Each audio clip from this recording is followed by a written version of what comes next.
Mesdames, Messieurs, merci beaucoup. Pour ceux qui nous ont rejoints, on va donc passer l'après-midi ensemble, après une matinée très, très studieuse, autour des questions de l'éducation, de la formation et de l'apprentissage, pour mieux cultiver des compétences et être plus proche de l'emploi également, la capacité donc à trouver un emploi le plus vite possible et à le garder, bien évidemment, ou à en changer aussi rapidement. On a la chance cet après-midi d'avoir Madame Muriel Pénicaud, ministre, également Jean-Michel Blanquer, autre ministre, pour répondre à vos questions.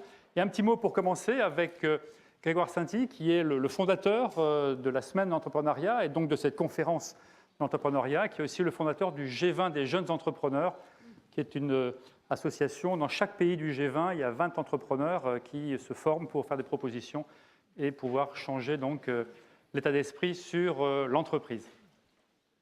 D'abord, je voudrais vous souhaiter la bienvenue, vous remercier tous les deux. Je sais à quel point votre temps est précieux.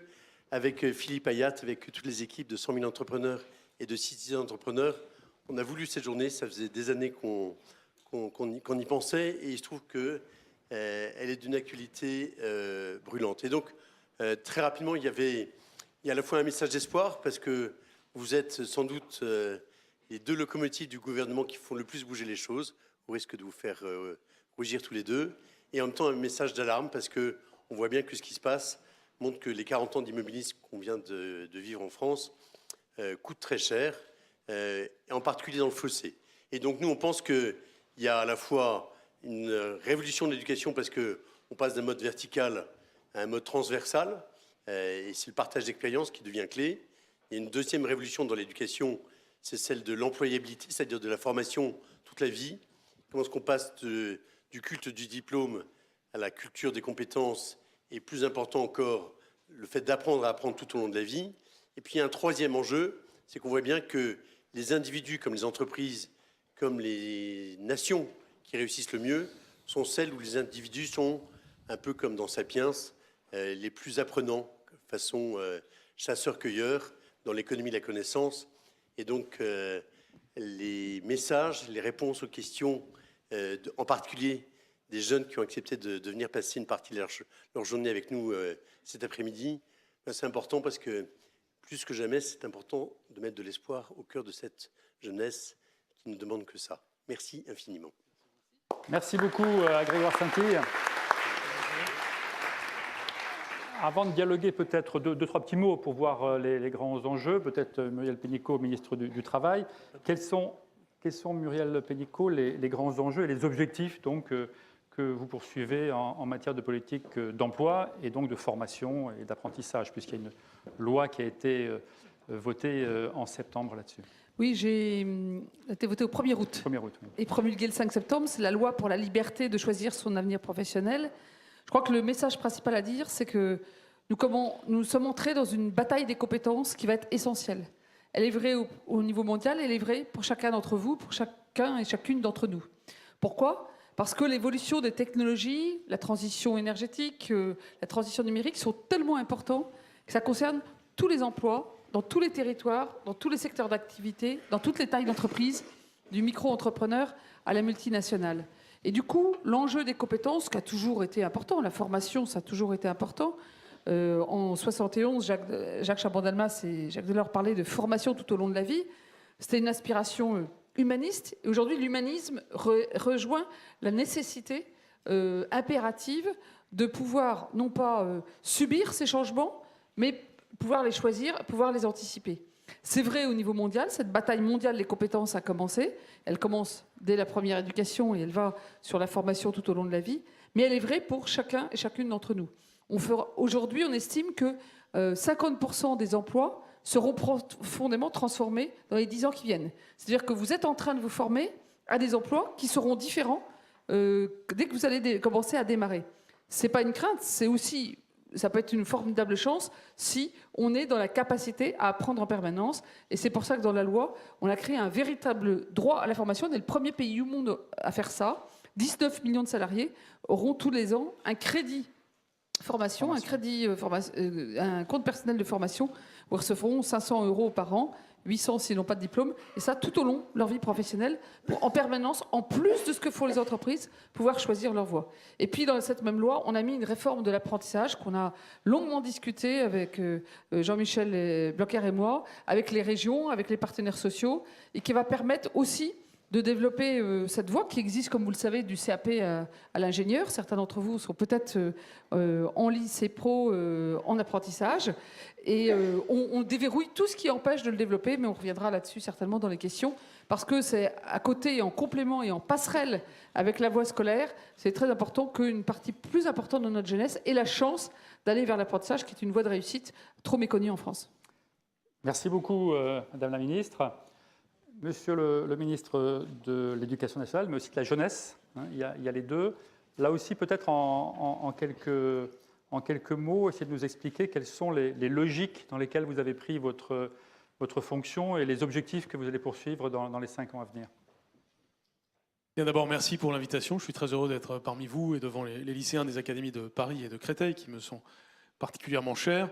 Je suis très heureux aussi de pouvoir intervenir sur cette question avec Muriel Pénicaud, puisque effectivement ce que nous faisons est très complémentaire. Alors c'est vrai que ma première priorité, elle est avant vous, elle vous précède, c'est ce que vous avez déjà vécu, c'est l'école primaire, parce que je parle en permanence du respect des savoirs fondamentaux. Et ces savoirs fondamentaux, il faut absolument les avoir consolidés, parce que lorsqu'on parle d'apprendre à apprendre, lorsqu'on parle de capacité d'adaptation, comme vient de le dire Muriel Pénicaud, il faut pour cela savoir déjà bien lire, écrire, compter, comprendre ce qu'on dit, comprendre ce qu'on lit. Tout ceci est absolument essentiel et doit être toujours plus ancré. Et ça se joue beaucoup à l'occasion de l'école primaire, mais ça s'entretient toute la vie aussi. Quelque chose de tout simple, mais les lectures que l'on fait dans sa vie ont une importance sur les compétences dont nous sommes en train de parler. Puis j'ai rajouté respecter autrui, lire, écrire, compter, respecter autrui.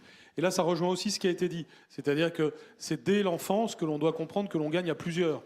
C'est dès l'enfance que l'on comprend que travailler en équipe, c'est absolument essentiel. Il y a beaucoup de sujets sur lesquels on peut être remplacé par les machines. Mais être capable, d'abord, de comprendre la machine et de pas dépendre d'elle, mais de la faire dépendre de soi.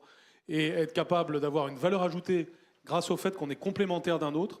Parce qu'il est impossible pour quelqu'un de tout savoir, alors qu'il arrive que des machines sachent beaucoup de choses. En revanche, être capable de travailler à plusieurs, de créer l'esprit d'équipe, de manager vers un projet un ensemble, ça peut être 3 personnes, ça peut être 500 personnes, ça, c'est absolument fondamental dans la vie et ça renvoie et à vos compétences et à votre caractère, lequel évolue.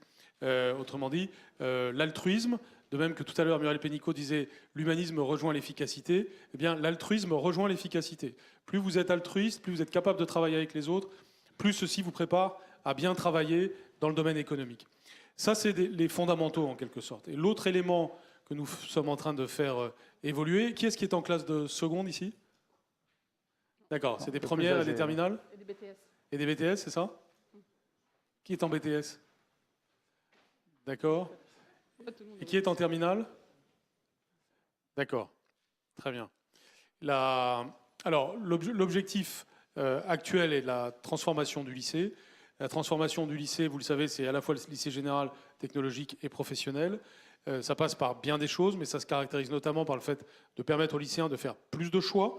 Donc il n'y aura plus les séries S, ES et L, mais la possibilité de combiner des spécialités entre elles.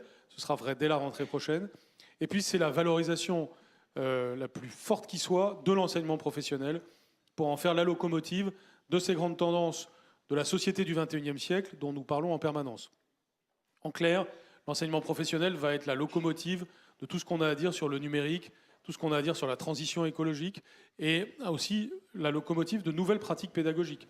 Le travail par projet, le travail par équipe, cette capacité à apprendre que l'on va trouver tout particulièrement dans l'enseignement professionnel. Il est aussi très important de savoir faire le lien entre l'enseignement professionnel et soit l'insertion professionnelle, soit la poursuite d'études. C'est pourquoi, qui est faisant un BTS ici a un bac pro? D'accord, très bien. Donc vous êtes assez nombreux.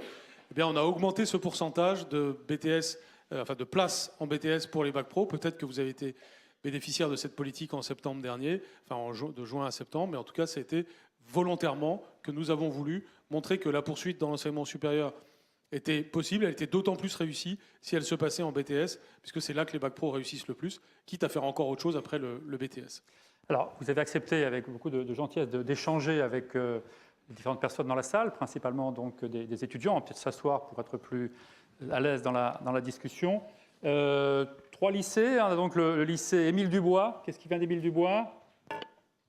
Voilà. On a aussi l'initiative. Ah, là, vous avez une énergie très forte. Là, vous êtes le premier à avoir levé la main. Bravo. L'initiative, c'est assez normal. Et Edgar Quinet aussi, qui est là avec nous. Merci en tout cas de votre présence.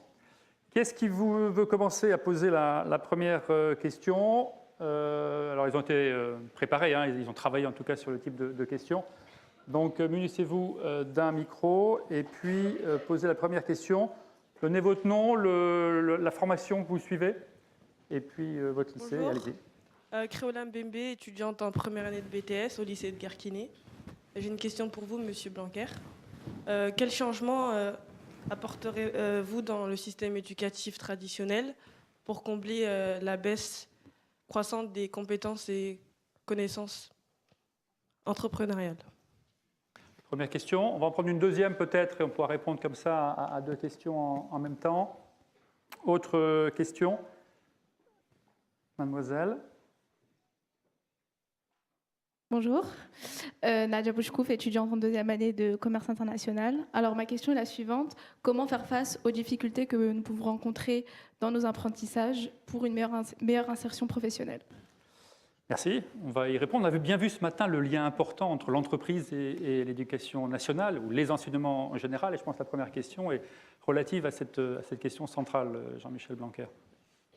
Oui, et c'est vrai qu'on peut relier les progrès que nous avons à faire pour le système éducatif avec l'esprit d'entreprise. Parce que d'une certaine façon, l'esprit d'entreprise, c'est ce qu'il faut à tout le monde. Non pas parce que tout le monde va forcément créer une entreprise, mais parce que même quand on est salarié, par exemple, on a besoin d'avoir l'esprit d'entreprise, c'est-à-dire d'avoir l'esprit d'initiative, de création de projet. C'est ce qu'on appelle les intrapreneurs dans les entreprises ou même dans les administrations. Moi, dans mon administration de l'éducation nationale, j'aime bien quand les gens font des propositions, créent un projet, le font à plusieurs. C'est d'une certaine façon l'esprit d'entreprise. Et puis, on a besoin d'entrepreneurs en France, donc c'est bien que ceci soit cultivé dans la scolarité, et ça peut concerner les lycéens généraux, technologiques, professionnels ou ceux qui sont en apprentissage. Donc, on peut agir sur plusieurs leviers, c'est ce que nous faisons. Le premier des leviers, c'est quand même la confiance en soi.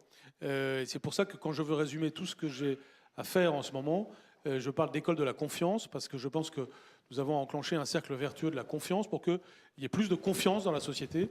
Et par exemple, confiance de la société dans l'école, confiance des parents dans les professeurs, vice-versa, confiance de vous dans vos professeurs.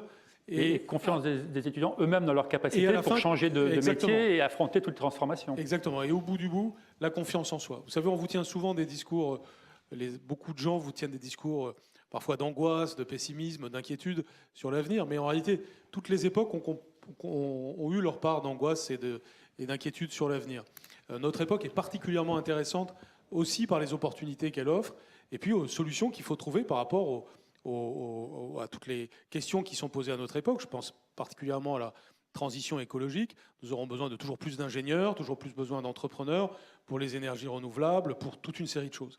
Donc cette notion de confiance dans les autres et de confiance en soi est clé pour l'esprit d'entreprise et c'est ce que nous travaillons par plusieurs aspects. Exemple, le fait que le nouveau baccalauréat va valoriser un oral de fin de bac qui envoie un message à tout le système éducatif qui est qu'il est très bon de savoir parler, de savoir argumenter, de se sentir à l'aise pour parler, pour s'exprimer. Et ça, c'est quelque chose qui n'est pas un point fort français aujourd'hui et qui doit le devenir parce que vous en avez besoin dans toute votre vie, qu'elle soit personnelle ou professionnelle. Donc la question de la confiance en soi. Puis après, il y a les compétences spécifiques pour bien entreprendre. Alors là, ce serait trop long de développer, mais par exemple, ce que nous faisons aujourd'hui fait partie de cela.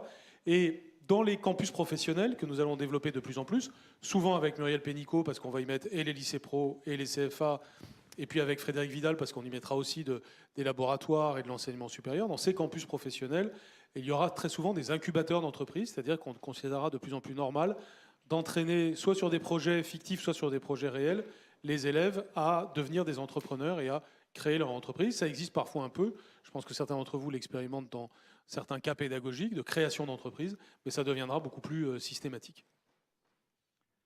Alors, la autre deuxième question. plus large, qui est au cœur de notre réunion de cet après-midi, justement, c'est relier ces compétences à l'insertion professionnelle. Et là, on voit qu'il y a, dans les statistiques, eu beaucoup de décrochage ces dernières années, justement, d'élèves qui ne trouvaient pas leur place dans le monde professionnel.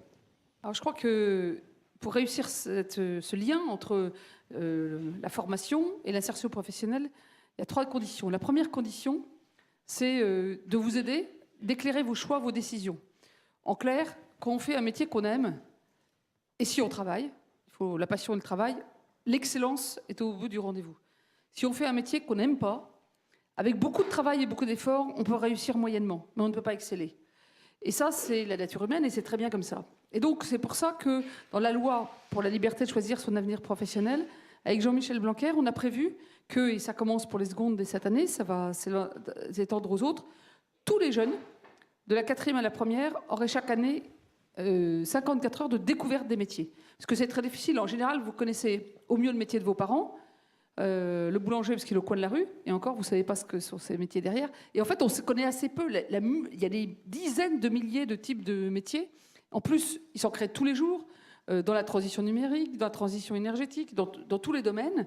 Et donc, la première étape, c'est vous aider à choisir ces métiers. Et c'est pour ça que cette phase-là va être extrêmement importante. D'ailleurs, j'en profite pour saluer 100 000 entrepreneurs et citizen entrepreneurs qui, depuis des années, travaillent, vont au milieu scolaire pour faire découvrir ces métiers. Sauf que là, c'est tous les collèges et tous les lycées de France qui, avec les régions et les proviseurs et principaux, vont travailler avec les professionnels pour vous faire découvrir les métiers. La deuxième condition, évidemment, c'est de pouvoir se former à un métier qu'on aime et pouvoir évoluer si, finalement, ce n'est pas tout à fait ce qu'on croyait. Parce que c'est pas à 16 ans ou à 20 ans. Vous inquiétez pas, vous n'avez pas besoin de choisir pour la vie. De toute façon, les métiers de dans 20 ans n'existent pas encore. Donc vous n'avez pas l'angoisse des générations précédentes qui est aïe aïe aïe, faut une vocation pour la vie. Non, faites ce qui vous passionne, travaillez, réussissez comme ça et vous évoluerez tout au long de la vie. Mais il faut quand même trouver la voie de la formation et c'est pour ça que dans cette réforme, on a prévu, ce qui n'a jamais été en France, de ne pas opposer la voie par l'apprentissage et la voie par le statut scolaire. C'est 2 formes pédagogiques. Choisissez celle qui correspond le mieux à votre personnalité pour réussir. L'apprentissage, que ce soit du CAP ou BTS à l'ingénieur, c'est d'abord on fait pour apprendre. C'est-à-dire on part de l'expérimentation, on parle de la pratique pour apprendre. Dans le statut scolaire, on fait d'abord la théorie et ensuite, le cas échéant, on applique. Les 2 sont aussi valables, les 2 préparent au même diplôme, qui a la même valeur. Et donc, ce n'est pas un sujet de choix entre 2 domaines, même si, dans l'apprentissage, comme on a en plus l'expérience professionnelle, le taux d'insertion est excellent, parce que finalement, on arrive avec le diplôme plus 2 ans d'expérience. Mais si sa voie pédagogique pour réussir, c'est l'autre, les 2 voies se valent autant. Et c'est pour ça que sur les campus d'excellence, les campus des métiers qu'on veut développer avec Jean-Michel Blanquer et Frédéric Vidal, on pourra passer de l'un à l'autre. C'est-à-dire qu'on pourra passer, pourquoi pas faire son bac pro en statut scolaire, son BTS en apprentissage et revenir en ingénieur en statut étudiant ou l'inverse. Il faut que cette passerelle-là soit possible. La troisième, c'est l'esprit d'entreprendre. Vous ne serez pas tous des entrepreneurs au sens création d'entreprise, mais sachez que d'abord, l'énergie entrepreneuriale en France est fantastique depuis quelques années. Ça croît beaucoup en ce moment. L'année dernière, il y a eu 500 000 créations d'entreprises en France. Donc ça, c'est un chiffre inégalé. C'est jamais arrivé. C'est le premier pays en Europe. Et quand on voit les apprentis, 1 sur 3 crée son entreprise ou reprend une entreprise existante. Donc c'est aussi des écoles d'entrepreneuriat. L'enseignement professionnel et l'apprentissage sont des écoles d'entrepreneuriat. Mais comme l'a dit Jean-Michel Blanquer, l'esprit d'entreprendre, l'esprit de travailler en équipe autour d'un objectif où on se surpasse et on crée quelque chose, eh bien c'est l'avenir. Donc sans même être entrepreneur, aujourd'hui les entreprises cherchent des gens qui ont l'esprit entrepreneurial, c'est-à-dire le goût du défi, le goût de créer et le goût de jouer en équipe. Qu'est-ce qu'il y a ici, l'idée ou l'envie un jour de créer une entreprise, sans pour autant le faire, mais qui a ça en tête ou envie? Okay, très bien. Vous voulez dire pourquoi? Vous avez envie de vous exprimer un peu? C'est quoi votre idée? Vous avez... Si vous ne soyez pas obligé. Il regarde déjà d'avoir si vous avez envie. Non, je ne cherche pas. Si vous n'avez pas... Pardon? Allez-y, vous avez un micro. Si vous voulez, mais si vous ne voulez pas, ne prenez pas la parole. Je ne peux pas vous obliger. Qu'est-ce que vous voulez savoir? Oui, je veux savoir quel est votre rêve. Quel est votre rêve? Quel est votre désir? Votre ambition? Moi, ce serait de créer une entreprise d'attelle pour animaux. Ah, très bien. Voilà. D'aide pour les animaux. Très Très bien. Vous savez déjà comment vous y prendre? Ouais, c'est Vous ça. savez déjà comment vous y prendre? Il y a une passion derrière, là. Pardon? Vous avez des idées de comment vous y prendre? Pas. Non, non, mais on a vu normal, ce il y matin a une qu'il y passion. avait une multitude d'associations ou de structures pour vous aider. Un des enseignements de ce matin, c'est ne restez jamais seul. Allez voir d'autres personnes, discuter, faites-vous accompagner, etc. Jamais être seul. Voilà. Donc, il y a plein de façons d'y arriver et vous avez le temps de le faire. Donc, je ne vais surtout pas vous inquiéter ou vous stresser. Hein. Ouais, non, il n'y a pas de souci. Hein. Ok, voilà. Grand merci en tout cas. Je suis désolé de vous avoir pris un peu au Ouais, non, dépourvu. il n'y a pas de mais- problème. Merci mais beaucoup. merci. Ok. Quelqu'un d'autre veut s'exprimer? Envie d'échanger son expérience, son envie ou... Bon, tout à l'heure. Alors, autre question du lycée de Garquinet. Qu'est-ce qui veut prendre la parole? Bonjour à tous. Bonjour. Amin Rabi, étudiant au lycée de Garquinet en BTS Support Action Managériale. J'ai une question pour Monsieur Blanquer. Alors, quels sont les moyens qui seront déployés pour les élèves et les étudiants, pour que les élèves et les étudiants obtiennent le niveau de compétences exigé par les entrepreneurs? Ok. Et puis, deuxième question, peut-être on va les prendre par bloc de deux, cette fois-ci. C'est l'initiative. Donc là, l'initiative, normalement, ils se lèvent très vite. Et...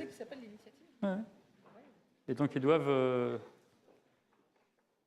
se lever très vite et être très créatifs. normalement. Bonjour, alors Bonjour. je m'appelle Cyrine, je suis en première année de BTS Comptabilité Gestion Administrative. Alors ma question c'est, pensez-vous qu'un jeune qui a fait des stages ou un apprentissage s'intégrera plus facilement dans la vie active? On peut peut-être commencer par cette question qui est peut-être la plus rapide à laquelle vous pouvez répondre. Il y a Alors, effectivement les la statistiques. La réponse est clairement oui. Comme je le disais, le taux après l'apprentissage, 7 jeunes sur 10 ont un emploi à durée indéterminée. C'est le meilleur taux d'insertion de tout parce qu'ils ont à la fois le diplôme et l'expérience. Pour les stages, il y a un point essentiel, c'est qui est comme pour l'apprentissage. Par contre, il y a une inégalité des chances aujourd'hui d'accès. Parce que souvent, le stage en troisième, qui est le déclenchement d'un certain nombre de choses, c'est un peu les parents qui aident à le trouver. Donc si ces parents ont un réseau, c'est facile. Si les parents n'ont pas de réseau, c'est plus difficile. Et c'est pour ça que Jean-Michel Blanquer, avec Julien de Normandie, sont en train de mettre en place toute une plateforme pour notamment les jeunes des quartiers prioritaires de la ville. Il y a 30 000 offres de stages qui ont été déposées par les entreprises pour que chacun ait accès et qu'on compense. C'est-à-dire, c'est ce que vous faites aussi chez Citizen Entrepreneur et 100 000 entrepreneurs. C'est que chacun ait la chance d'avoir l'accès au réseau qui permet de trouver le stage et ensuite l'apprentissage. Mais une fois qu'on a fait ça, oui, ça donne un accélérateur vers la vie professionnelle. Et puis les questions liées aux compétences nécessaires d'être acquises pour pouvoir répondre aux demandes des chefs d'entreprise. C'est la question plus générale de dire qu'il y a en France de nombreux emplois, on dit 300, 400, 500 000, qu'on n'arrive pas à pourvoir, et de l'autre, énormément de chômeurs qui ne sont pas formés aux tâches de l'entreprise. Ça, ce sujet-là, c'est évidemment un de nos grands sujets avec Muriel Pénicaud. Premièrement, il y a ce qui a été un tout petit peu dit tout à l'heure, c'est-à-dire le temps passé pour l'orientation. C'est vraiment finalement assez révolutionnaire de considérer que dès le début du collège, on va passer du temps, 54 heures par an, à savoir plus sur les filières d'enseignement supérieur, les métiers, et puis se poser des questions un petit peu larges comme ça, parce que le but n'est pas de choisir un métier quand on est en sixième, mais en entendre parler progressivement. Parce que les sujets d'orientation sont des sujets qui se jouent rarement sur un instant T, mais se jouent en continuum, sur plusieurs années, en faisant des stages, en faisant des essais, en faisant des erreurs. Il faut assumer que c'est quelque chose qui n'est pas magique et instantané, mais qui est quelque chose qui se joue dans la durée. Donc nous voulons que tout au long du collège et du lycée, on vous parle en permanence d'orientation et de métier. Ça, c'est un premier point. Puis deuxièmement, il y a cette réforme de l'enseignement professionnel pour effectivement qu'il y ait une meilleure correspondance entre ce à quoi les élèves se préparent et les possibilités qui existent dans la vie économique réelle. Alors, il y a 1000 choses qui vont avec cela, mais ce qui est certain, c'est qu'il y a aujourd'hui une très forte numérisation de la plupart des métiers. La semaine dernière, on était avec Muriel Pénicaud dans le salon qui était sur l'industrie du futur. On a tous une image de l'industrie qui est souvent liée au passé. En réalité, l'industrie du futur, elle est de plus en plus numérique, évidemment. Elle est parfois gamifiée. Elle est en tout cas de plus en plus attractive et de plus en plus intéressante. Et elle aussi, elle fait qu'on y exerce des métiers qui évolueront en permanence. Et donc, on veut faire de l'enseignement professionnel l'endroit où on va être le plus branché sur les évolutions les plus fortes et de la recherche et de l'économie. Donc, en clair, ça signifie que, par exemple, tout lycée professionnel dans le futur sera articulé à un réseau dans le domaine qui est le sien. Si, par exemple, je suis dans un lycée professionnel de l'automobile. Ça veut dire que tous les lycées professionnels de l'automobile appartiennent au même réseau. Ils sont reliés aux grandes industries françaises de l'automobile, aux grands laboratoires de recherche sur le véhicule électrique, le véhicule autonome, et que tout ce savoir-faire se communique très rapidement à l'ensemble des lycées professionnels concernés, et ce, dans tous les domaines. Donc c'est cette idée de positionner l'enseignement professionnel à la pointe de l'évolution de l'économie et de l'évolution de la technologie. Et ça, c'est évidemment quelque chose qui fera qu'on sera beaucoup plus réactif pour que les compétences correspondent à des besoins réels. Deux mots pour une bonne nouvelle pour vous, puisqu'il y a beaucoup de jeunes en BTS. C'est probablement au niveau BTS et DUT qu'il y a le plus de demandes aujourd'hui dans les entreprises. Aujourd'hui, le taux de chômage BTS, c'est 4%, quand la moyenne, c'est 9,1%. Donc, c'est vous qui allez choisir votre entreprise. Hein. En fait, c'est quand même ça qui va se passer dans beaucoup de cas. Et la deuxième bonne nouvelle, c'est qu'on va de plus en plus dans le recrutement par les compétences. Il y a une expérimentation à Pôle emploi actuellement et qui va permettre de bypasser le truc qu'on vous demande toujours de l'expérience. Bon, alors si vous avez de l'apprentissage, vous avez un peu d'expérience. Enfin, c'est un peu absurde de demander à des jeunes qui sortent du système scolaire d'avoir l'expérience avant même de l'avoir. Et donc, le recrutement par les compétences, c'est aussi quelque chose qui va permettre de lever toute une série de barrières psychologiques. Parce qu'on peut être jeune, on peut avoir 20 ans, 22 ans, beaucoup de compétences, même si on n'a pas eu encore beaucoup l'occasion de les pratiquer. C'est souvent le frein au premier emploi. On dit il n'y a pas d'expérience, mais pour l'avoir, il faut un premier emploi. Et donc c'est vrai que c'est vraiment le frein principal. Alors, on a le temps, par exemple, pour deux petites questions et deux petites réponses de fait. Les prochaines questions, qu'est-ce qui veut prendre la parole? Voilà, vous êtes bien échauffés. Allez-y. Du coup, moi, ma question, ce sera pour Monsieur Jean-Michel Blanquer. Il y a 20 ans, est-ce que vous imaginiez la carrière que vous avez aujourd'hui? Voilà, première question. Et deuxième rapide du lycée de l'Initiative. Mademoiselle. Si on peut lui donner un micro.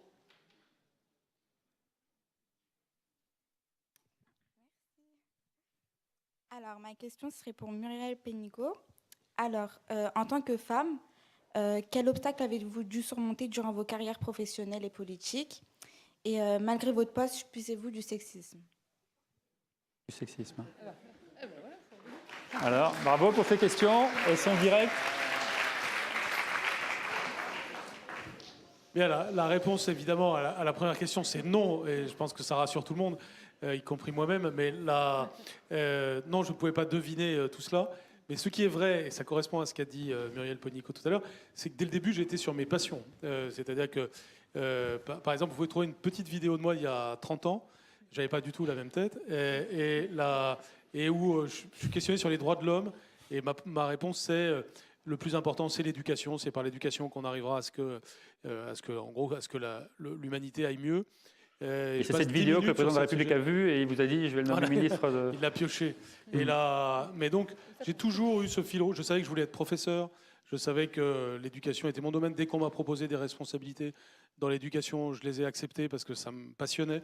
Et donc, ça a été mon fil rouge. Et puis à la fin, ça m'a amené à être ministre. Mais en tout cas, j'aurais été heureux très bien dans d'autres fonctions que j'ai eues précédemment. Par exemple, quand j'étais recteur de Créteil, donc ça concernait plusieurs d'entre vous, je serais resté 10 ans si ça s'était présenté ainsi, parce que j'étais passionné par ce que je faisais, parce que c'était concret et c'était sur l'éducation. Donc ce qui est important, c'est effectivement d'aller au bout de ses passions. Et c'est vrai que quand on a sa passion qui coïncide avec son travail, je ne sais plus qui a dit ça, mais ça a été dit par plus illustre que moi, on n'a pas l'impression de travailler. Hein.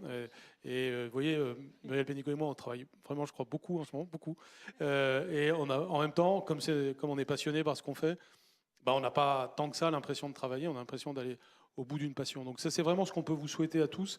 Et en réalité, si vous n'êtes pas obligé de savoir le métier que vous allez faire, et encore moins le métier que vous allez faire dans 20 ans. En revanche, creuser un sillon autour de ce qui vous passionne et de ce que vous aimez, ça, par contre, c'est forcément payant dans la durée. Muriel Pénicaud, sur le sexisme. Alors, sur la première question, oui, j'ai connu le sexisme et des obstacles. Ça commençait à être très fort parce que c'était en 6e, mais maintenant je suis sûre que ça n'existerait plus. Je voulais être chef d'orchestre et on m'a expliqué que c'était interdit aux femmes. Donc vous voyez, ça commençait fort. Du coup, ça m'a révoltée et je me suis intéressée à la différence de destin entre les femmes et les hommes et pourquoi. Donc ça a eu des effets de bord qui jouent certainement dans le fait que jeudi dernier, avec les partenaires sociaux, après des mois de travail où tant du côté patronal que syndical, il y a eu des propositions formidables, on a annoncé le mécanisme qui est dans la loi Avenir Professionnel qui va permettre enfin d'éradiquer la différence de salaire entre les hommes et les femmes. Parce que oui, aujourd'hui, il y a encore 9% de différence de salaire à travail égal, ce qui est évidemment scandaleux. Ça fait 46 ans que la loi le bannit, mais on a trouvé le mécanisme pour l'éradiquer, et 25% sur la carrière.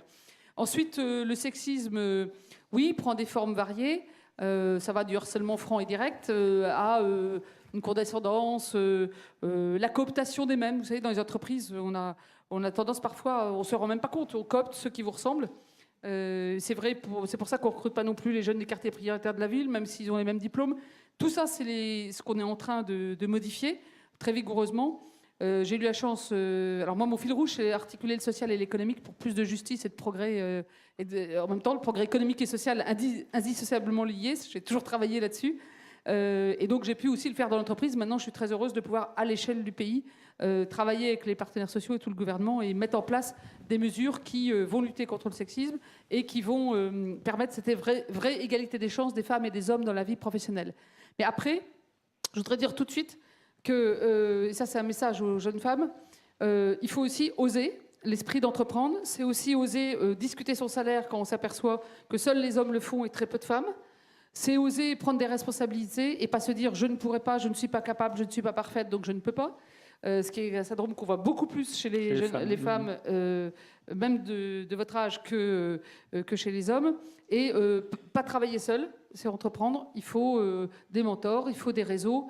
Et je crois que oser être soi-même, qui est le thème d'un mouvement pour le leadership des femmes que j'avais lancé en entreprise il y a quelques années avec d'autres, oser être soi-même pour pouvoir réussir, pour pouvoir agir, c'est formidable, et que la vie professionnelle est passionnante, mais à condition qu'on s'en saisisse pleinement. Donc n'hésitez en rien, ne lâchez en rien et allez à fond sur vos passions. Vous allez voir, ça va marcher. Merci beaucoup à tous les deux. Merci.